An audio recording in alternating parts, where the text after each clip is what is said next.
Hi,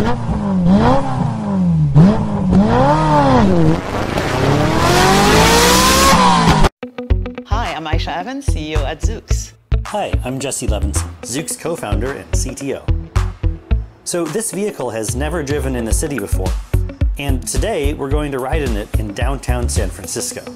Aisha, are you ready? Oui, je suis vraiment prête. The world's first ground-up, purpose-built, autonomous electric vehicle. Autonomous driving is hard because you have to get hundreds, if not thousands of things right at the very same time. But if you do all of that, it actually feels pretty easy.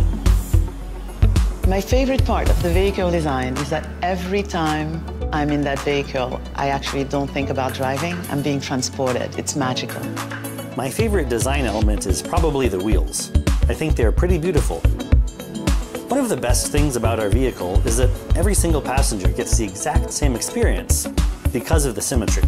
So what's interesting is that even though we're trying a whole bunch of stuff in a dense urban environment, after about 10 or 20 seconds, it just feels like the most natural thing you've ever experienced.